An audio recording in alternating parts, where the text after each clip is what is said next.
तो अब लेके आए हैं पार्ट 3 हिस्ट्री का। पार्ट 1 पार्ट 2 मैंने आपको पहले करा चुका हूँ मोहम्मद बिन कासिम और मोहम्मद गजनी के बारे में। और अब ये पार्ट जो है मोहम्मद गौरी के बारे में। ठीक है, तो मोहम्मद गौरी की कहानी इस प्रकार है कि जो अफगानिस्तान में था, अफगानिस्तान का शासक जो था वह था कौन?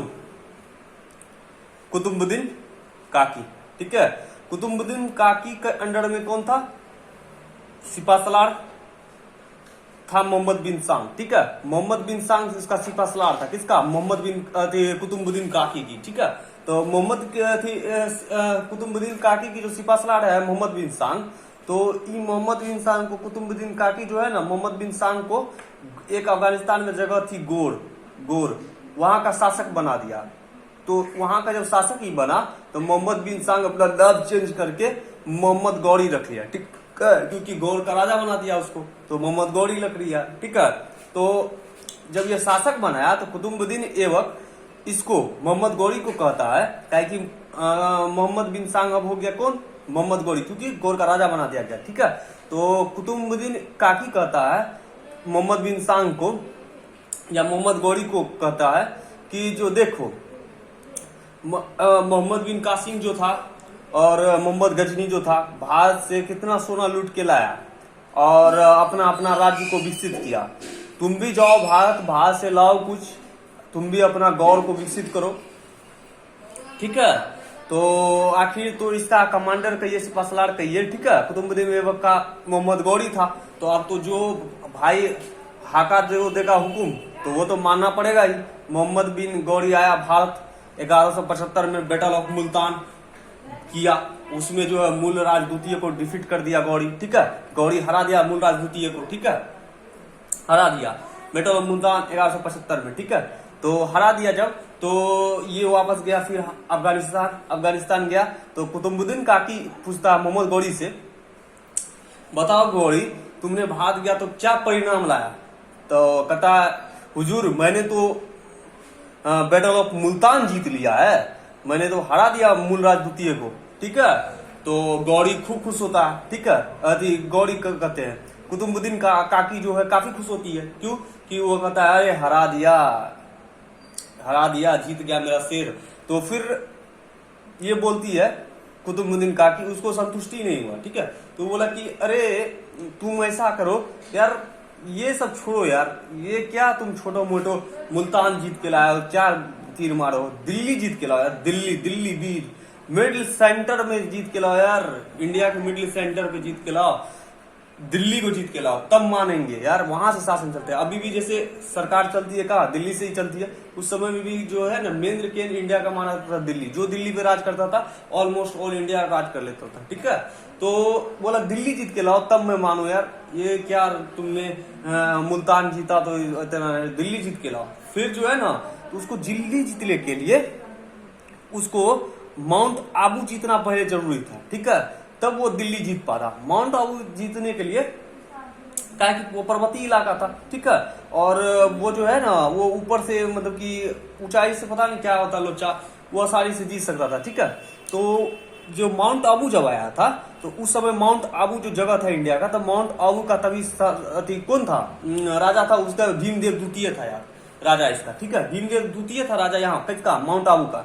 तो माउंट आबू का जब भीमदेव द्वितीय था तो इसको अग्र सोची राजा कहा जाता था। ठीक है, कि ये भविष्य जान जाता था, मतलब कि उसको पता था कि जो मेरे बगल में जो था मुल्तान, उसको मोहम्मद गौरी आया और उसको हरा दिया है और उसको जीत लिया है। ठीक है, तो इसका मतलब अब हम पे भी आक्रमण हो सकता है, तो क्यों ना हम सचेत रहे। तो इसका मतलब कि एडवांटेज इसका क्या था? भीमदेव द्वितीय के पास एक ठो था एडवांटेज कि जो चारों तरफ, तीनों तरफ से पहाड़ था। ठीक है, और एक तरफ से हल्का सा रास्ता था जो कि उस जगह पे जाने के लिए। ठीक है, और वो भी जो था ना, वो पानी के ही इलाका था। ठीक है, पानी से ही। तो मोहम्मद गौरी जब आया, तो मोहम्मद गौरी जो रास्ते से आया इस तरह से अफगानिस्तान से, तो तीनों इलाका घिरा हुआ था किससे? पहाड़ों से। इतना गैप बचा था सिर्फ इससे प्रवेश करने के लिए। तो ये जो है मोहम्मद भीमसेन द्वितीय अपना सारा सेना को जो है ना इसी गेट पे रख दिया। क्यों? कि वो जानता था तीनों तरफ से पर्वत है तो कोई आ नहीं सकता है, इसी गेट दे के आएगा। सारा जितना भी भीमसेन द्वितीय का जितना भी सेना था भीमदेव द्वितीय का, तो वो सारा सेना को एक ही जिधर से मार्ग से प्रवेश करता उसी मार्ग पे रख दिया था। ठीक है, तो ये जैसे ये आया ना तो वो सारे सैनिक उस पर आक्रमण कर दिया और मोहम्मद गौरी को उसमें हार दिया। 1178 में माउंट आबू भीमदेव द्वितीय डिफीटेड गौरी। ठीक है, तो 1178 में इसको हरा दिया, मोहम्मद गौरी को हरा दिया। तो ये पैर पकड़ लिया। ठीक है, ये पैर पकड़ लिया। ठीक है, तो कौन? मोहम्मद गौरी। किसका? भीमदेव द्वितीय का को पैर पकड़ लिया, बोला हुजूर मेरे को अब छोड़ दो, सो मैं अब नहीं आऊंगा। तो वो वापस बोला कि ठीक है तुमको माफ करते हैं, जाओ। तो वो क्या किया, फिर जिस तरह रास्ते से आया ना उसी तरफ से जाने लगा। भीमदेव द्वितीय कहता है अरे रुको, तुमको हम जल्दी अफगानिस्तान पहुंचा देते हैं। ये पहाड़े द्वारा इसको टपा के तुरंत पहुंचा दिया, घूम के जाने के बजाय तुरंत टपा दिया पहाड़ से। ठीक है, तुरंत अफगानिस्तान भेज दिया। अफगानिस्तान गया तो मोहम्मद गौरी से पूछता है मोहम्मद कुतुबुद्दीन काकी, अरे भाई इस बार क्या जीत के लाए? तो बोलता कि हुजूर इस बार कुछ नहीं जीत पाया, इस बार तो वो मेरे को हरा ही दिया। तो बोला कि फिर बचे कैसे? तो बोला कि मेरे पैर पे गिर गया और बोला कि मुझे माफ कर दो, मैं अगली बार से नहीं आऊंगा। दिमाग काकी का जो है ना, ये काकी का दिमाग था ये बहुत मतलब क्या कहे, बहुत ही कमीना था मोहम्मद बिन काकी। ठीक है, बहुत ही कमीना किस्म का व्यक्ति था। ठीक है, ये जो है इसका दिमाग तुरंत खनक गया कि इंडिया में लोग जो है ना बहुत अच्छा नियम है, इंडिया का लोग जो है ना बहुत अच्छा नियम है यार, पैर पे गिरो और जिंदा छोड़ देंगे, पैर पे गिरो और जिंदा छोड़ देंगे।